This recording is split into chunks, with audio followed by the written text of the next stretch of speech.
जय श्री कृष्ण।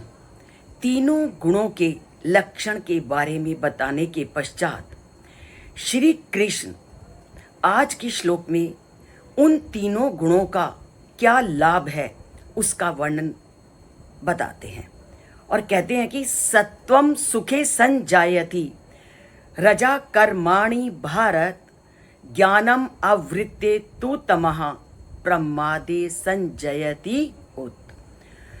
अब उन्होंने पहले ही स्पष्ट कर दिया कि जो सत्व गुण है वो सांसारिक सुखों में बांधता है, रजोगुण आत्मा को सकाम कर्मों की ओर प्रवृत्त करता है और तमोगुण आच्छादित कर आत्मा को भ्रमित करता है। तीनों गुणों का वर्णन करने के बाद अब वो क्या कहते हैं, सत्वम सुखे संजायति, कि जो सांसारिक चीजों से सुख की प्राप्ति होती है तो वो सुख की प्राप्ति करवाने वाला सत्व गुण है। सत्व गुण की प्रबलता से ही, सत्व गुण के कारण ही जो भौतिक जीवन में प्राप्त होने वाले जो कष्ट हैं वो कम हो जाते हैं। सांसारिक इच्छाएं इस सत्व गुण से कम हो जाती हैं। यह किसी भी इच्छा को मन में धारण नहीं करता और हमेशा सत्व गुण से व्यक्ति संतुष्टि का अनुभव करता है, अर्थात जो सत्व गुण है ये संतुष्टि को बढ़ाता है। यह शुभ तो करता ही है, सबका भला करता ही है, परंतु सत्व गुण के कुछ नकारात्मक पहलू भी हैं। ये व्यक्ति को कभी कभी नकारात्मकता भी प्रदान करता है। आप कहोगे कि सत्व गुण तो गुणों से युक्त है, तो ये व्यक्ति में नकारात्मक भावनाओं को कैसे प्रकट करता है। तो इसको हम एक उदाहरण से जानते हैं कि उदाहरण में कि जो संसार में कष्ट पाते हैं तो वे अपने मन में उठने वाली कामनाओं से क्षुब्ध होते हैं। हम संसार में आए, अनेक इच्छाएं हमारे सामने आई और अनेक इच्छाओं से कई बार हम दुखी होने लगते हैं। और जब हम अपनी इच्छाओं से दुखी होने लगते हैं तो अपनी उन इच्छाओं को पूर्ण करने के लिए उसका कोई ना कोई उपाय सोचते हैं, उसका कुछ ना कुछ समाधान सोचते हैं। उस समाधान को खोजने के लिए हम प्रेरित होते हैं और जब वो उस समाधान को हम खोजने लगते हैं तो हम आध्यात्मिक मार्ग की ओर अग्रसर होने लगते हैं। आपने देखा होगा संसार में व्यक्ति जब बहुत कष्टों को प्राप्त करता है तो बहुत कष्ट भी उसे कई बार आध्यात्मिकता के लिए और प्रेरित करते हैं। हमारे घर में भी अनेक घटनाएं ऐसे घटित होती हैं कि उस घटनाओं से जब हम बहुत दुखी हो जाते हैं तो हमारा ध्यान आध्यात्मिकता की ओर लग जाता है। आध्यात्मिकता में ध्यान लग गया, सत्वगुण से संपन्न हम हो गए, आत्मसंतुष्ट भी हो गए, परंतु कई बार हम आत्मसंतुष्ट होकर के भी उस परमात्मा को प्राप्त करने का प्रयत्न नहीं करते। हमारे अंदर जितना कष्ट था हमने उस आत्मज्ञान को प्राप्त कर लिया और हमें थोड़ी संतुष्टि हो गई, पर उस आध्यात्मिक ज्ञान के माध्यम से हम उच्चतर ज्ञान की ओर नहीं गए तो हमारा जो वो ज्ञान है वो आगे नहीं बढ़ा।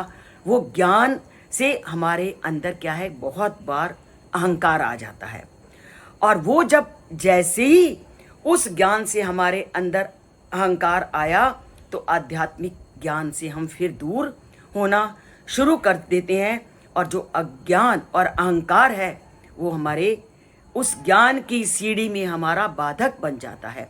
और ऐसा हमने देखा भी है, वैज्ञानिकों को देखा है, शिक्षाविदों को देखा है कि जैसे ही उन्होंने ज्ञान प्राप्त किया और वो जो ज्ञान है उनको जैसे ही उनको अहंकार आया और अहंकार से उन्होंने आगे बढ़ने की अपेक्षा वो उसी तक सीमित होकर अपनी जीवन यात्रा को समाप्त कर देते हैं।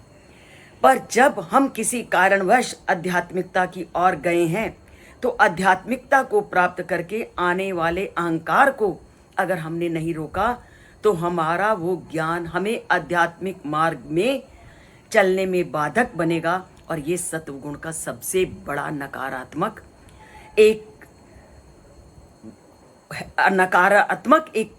पॉइंट हमारे सामने आता है कि जैसे ही हमारे अंदर अहंकार आया और अगर हम उसको रोक नहीं पाए तो हमें संतुष्टि की अपेक्षा जो सत्व गुण है असंतुष्टता प्रदान करने लगेगा और हमारे जीवन धारा के उस आध्यात्मिक मार्ग के लक्ष्य में वो बाधक बन जाएगा।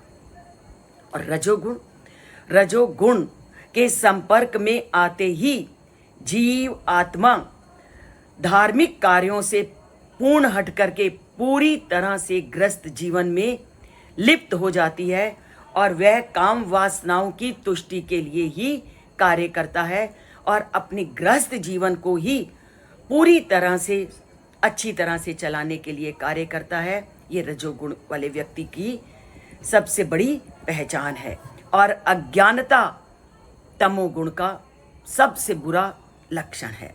जैसे ही व्यक्ति की बुद्धि अज्ञानता से घिर जाती है तो वह अपना विकृत रूप धारण कर लेता है। जैसा कि आप सिगरेट भी पीने वाला कोई व्यक्ति है, सिगरेट की डिब्बी पर लिखा होता है कि धूम्रपान हानिकारक है। ये लिखे होने पर भी व्यक्ति उस सिगरेट को पीना नहीं छोड़ता। ये क्या है?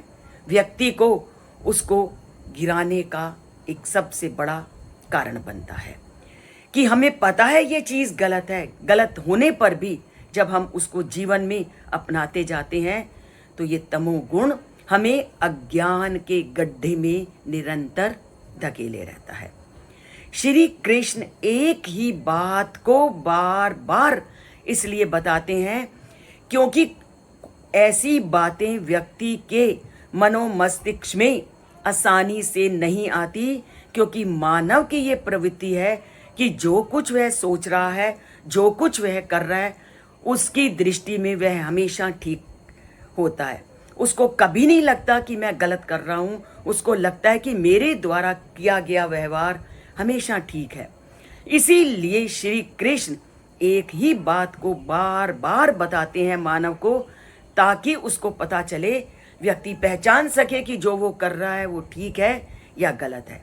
बार बार वह पूरे अध्याय में मानव को सत्व गुण, रजोगुण, तमोगुण का वर्णन करेंगे ताकि वह पहचाने कि मैं किस गुण के अंदर आ रहा हूं, ताकि वो जिस गुण से में आ रहा है अपने से ऊपर वाले गुण में जाने का प्रयत्न करे।